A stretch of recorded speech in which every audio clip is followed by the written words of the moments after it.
Russell viper এটা এমন একটি সাপ যাকে বাংলাদেশে বিলুপ্ত করা হয়েছিল, কিন্তু এই 2024 সালে এই সাপটি পুরো বাংলাদেশে আতঙ্ক ছড়িয়ে দিয়েছে। কেমন এই সাপ, কোথা থেকে এসেছে এটা এবং এর বিষের ভয়াবহতা কি, সবকিছু জানতে আজকে আপনারা আমাদের সঙ্গেই থাকুন। রাসেল ভাইপার এই সাপটিকে বাংলা ভাষায় চন্দ্রবোরা অথবা উলুবোরা সাপ বলা হয়। এই সাপটির বিষের ভয়াবহতা বিশ্বের 5 নম্বর অবস্থানে থাকলেও কিন্তু হিংস্রতা এবং আক্রমণের দিক দিয়ে এটি বিশ্বের 1 নম্বরে রয়েছে। এই সাপের বিষ দাঁত রয়েছে বিশ্বের দ্বিতীয় সর্বোচ্চ বৃহত্তম।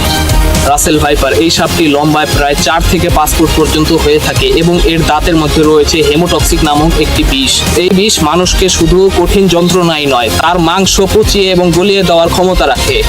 অন্যান্য সাপের ক্ষেত্রে রোগের 48 ঘন্টা পার হওয়ার পরে রোগীকে সুস্থ বলে ঘোষণা করা হয়, কিন্তু এই সাপের বেলায় রোগী সুস্থ হয়ে বাসায় যাওয়ার পথে মারা গিয়েছে এমন রেকর্ডও আমাদের কাছে আছে। বিষ নিয়ন্ত্রণ করা গেলেও রোগীর শরীরের মাংস পচন এবং গলে যাওয়ার কারণে তাকে বাঁচানো আর সম্ভব হয় না।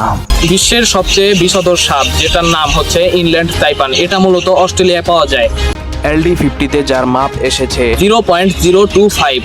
LD50 অর্থ সাপের বিষ মাপকাঠি। এই LD50 যেই সাপের যত কম হয় সেই সাপের বিষ ততই ভয়ানক হয় এবং রাসেলস ভাইপারের LD15 হচ্ছে 0.75। এই কারণেই রাসেলস ভাইপার কামড়ের সময় তার শরীরে যত বিষ থাকে সকল বিষই শিকারের শরীরে পতিত করে দেয়, তাও আবার শুধুমাত্র 25 মিলি সেকেন্ডে। অর্থাৎ যেই সময়টা আপনি চোখের পলক ফেলবেন সেই সময়ই তার কামড়ের সকল প্রক্রিয়া শেষ হয়ে যাবে এবং এই সাপের সামান্য বিষ কয়েকজন মানুষের জান নেওয়ার জন্য যথেষ্ট।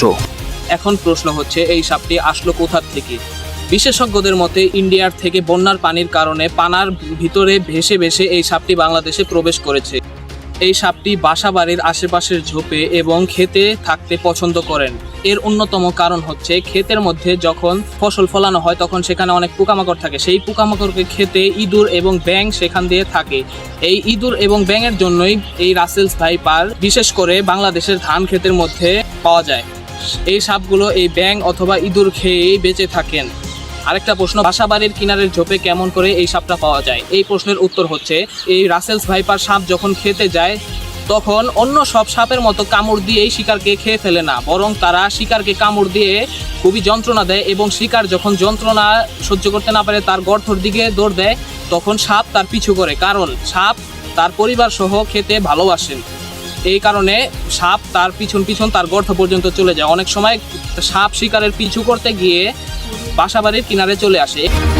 রাসেলস ভাইপার সাপটি বাংলাদেশে অসংখ্য হারে বৃদ্ধি পাচ্ছে। এর অন্যতম কারণ অন্য সব সাপ যেভাবে ডিম পেড়ে বাচ্চা বিস্তার করে তেমনি ভাবে রাসেলস ভাইপার এমন করে না, কারণ রাসেল ভাইপারের ডিম পেট থেকেই ফুটে বাচ্চা বের হয়ে যায়।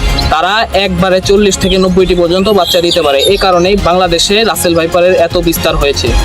স্বাস্থ্য অধিক্ষেত্রে প্রতি বছর ইন্ডিয়ার থেকে প্রায় কোটি কোটি টাকার অ্যান্টিভেনম আনা হয় বাংলাদেশে, কিন্তু এগুলোর মধ্যে থেকে মাত্র 20% কার্যকর হয়। অথচ বাংলাদেশে সাপ রয়েছে 83 প্রজাতির এবং এর মধ্যে থেকে 28টি প্রজাতি বিষধর সাপ। গ্রামে গঞ্জে এবং শহরের হাসপাতালগুলোতে দেখা গেছে যে প্রচুর পরিমাণ অ্যান্টিভেনমের অভাবে অনেক রোগী মারা যায়। আবার অনেক সময় দেখা গিয়েছে যে ভারত থেকে আনা অ্যান্টিভেনমগুলো বাংলাদেশের সাপের সঙ্গে মেলে না, কারণ এক এক দেশের সাপের প্রজাতি এক এক রকম হয়। বিশ্ব সংস্থা অ্যান্টিভেনমকে হত্যাবশতীয় ওষুধ বললেও বাংলাদেশ নিজেদের সাপের অ্যান্টিভেনম বানাতে ব্যর্থ।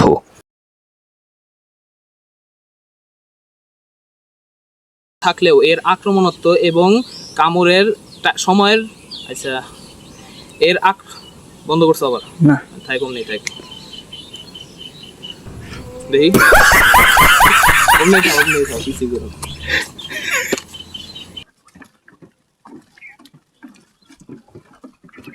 সাইড দিও গাড়ি বুড়ার গাড়ি আছে।